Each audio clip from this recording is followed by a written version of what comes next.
Hello, everyone, and welcome to this special battlefield report. Kim Jong-un talks big, saying Putin wants artillery shells. Sure, but at least 10,000 North Korean troops must hit the Ukrainian battlefield. When the North Korean soldiers hear this, they're out to there making a beeline for the Ukrainian border. The Chinese military's Liaoning aircraft carrier sees its defenses completely crumble, while massive U.S.-Philippines war games sweep across the Taiwan Strait. North Korean soldiers going to the Ukrainian battlefield is a condition of Kim Jong-un's military aid to Putin. Currently, 3,000 North Korean soldiers have been incorporated into the Buryat Special Battalion and dispatched to the Sudja front line in Kursk. Among them, 18 have deserted and are being pursued by the Russian military. Another 10,000 North Korean soldiers are receiving training in the outer northeast, changing their identities to Russian Buryats and being incorporated into the Russian Far East Division. Previously, in the Russian Far East Division, the yellow-skinned Buryat Mongolians had already suffered 1/3 casualties at the hands of the Ukrainian army. The 13,000 North Korean soldiers are estimated to be only enough for 100 days of consumption in the Ukrainian battlefield meat grinder. In the past few months, North Koreans have mainly been learning drone operations in Russia. But Kim Jong said that if Putin wants to continue receiving artillery shells, these North Korean soldiers must go to the battlefield, and he even wants to send them to the Donetsk battlefield. However, this time Russia only placed these 3,000 people in Kursk. But as soon as they arrived at the front, 18 North Korean soldiers ran away. From here to Ukraine is only 7 kilometers, and they can reach it in half an hour. On October 14th, the Kremlin submitted a legal draft to the Duma, cementing a strategic partnership with North Korea. Military cooperation between Russia and North Korea is now in full swing. And Ukrainian President Zelensky isn't taking this lightly. He declares North Korea has now plunged into the Russia-Ukraine war. He hints that Moscow plans to pull North Korea in even deeper in the coming months. Meanwhile, tensions on the Korean peninsula are skyrocketing. On October 15th, North Korea blew up 2 highways connecting it with South Korea. Seoul is fuming. We funded those roads with $130 million in loans. You destroy them, you still owe us money.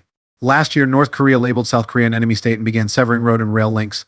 By October 9th this year, North Korea's general staff announced a complete cut-off of all connections with the South, fortifying the area with landmines and turning it into a military stronghold. Now, both Koreas are turning up the heat. North Korea is threatening to rain down a steel shower on the South, while South Korea hints at taking out Kim Jong-un. Troop movements are visible near the border, and tensions are at an all-time high. How did this farce escalate so quickly? Well, it turns out someone touched a raw nerve of the Kim family. On October 12th, the South Korean drone flew over Pyongyang, dropping leaflets. But the content of those leaflets, it was something else. Kim Jong-un's Patek Philippe watch worth 15 million Korean won, and his daughter Kim Ju-ae's Deer Down jacket at 2.5 million won, all clearly priced and converted into corn equivalents. When North Korean citizens saw this, they must have thought, how much corn would we have to sell to afford that? North Korean citizens were shocked, and Kim was furious. The Kim's dirty laundry was aired out for all to see, dropped right onto the doorstep of the Workers' Party of Korea's Central Committee office. The stunt really got Kim Jong-un's blood boiling. The South Korean military was quick to wave their hands, saying it was a mess. But that excuse was clearly too weak. General Kim laid down the law. Do it again and I'll hit you back. Don't think I'm joking. To prove his point, he had some roads blown up as a warning shot. And if that doesn't work, I'll reunify Korea by force, he threatened. Kim Jong-un's little performance is likely to bring some coddling from the Chinese Communist Party, maybe a few more Mercedes-Benzes and some extra pork belly. Russia's probably going to throw in some military tech as a gesture too. Before you know it, North Korea's nuclear weapons program might be leaps and bounds ahead of Iran's. As for South Korea, who's been royally screwed over by North Korea, they're currently just supplying artillery shells to Ukraine. But after swallowing this bitter pill, they're likely to kick it into high gear. 2 Black Panther tanks, KF-21 fighter jets, K-9 Thunder artillery, all these big toys might be heading Ukraine's way. Now for a bit of comic relief, South Korea's former president Moon Jae spilled some tea in his memoir, claiming Kim Jong is just your average down-to-earth dad. Apparently, he's all worried about his daughter's future, doesn't want her living under the shadow of nukes. And get this, during that meetup with Trump, Kim might have looked cool as a cucumber, but he was actually sweating bullets. He even had to sneak over to Moon and ask, how do I handle this press conference? Who knows if he'd even get to see Trump again next year, right? On the morning of October 15th, Taiwan's Ministry of Defense dropped a bombshell. The Chinese military never left. In just 24 hours, 153 Chinese aircraft, 14 naval vessels, and 12 Coast Guard ships were circling Taiwan. A whopping 111 of those aircraft crossed the median line of the Taiwan Strait. The U.S. wasn't about to let the plague get away with this. Early on the 15th, they kicked off a 10-day multinational military exercise with the Philippines called Command. The drills are happening on the northern coast of Luzon Island and the islands between Luzon and Taiwan. Set up a Typhoon medium-range system there, and Tomahawk cruise missiles could cover the entire Taiwan Strait. Deploy some HIMARS rocket artillery and they could shut down the Bashi and Ballantyne channels in a heartbeat. The U.S. and Philippines each sent 1,000 troops, with forces from Japan, South Korea, the UK, and Australia joining in, totaling over 2,500 personnel. The main players are the U.S. and Philippine Marines, focusing on amphibious landings, ready for any potential emergency. The U.S. is holding drills right on the islands with troops, weapons, and radar all in place.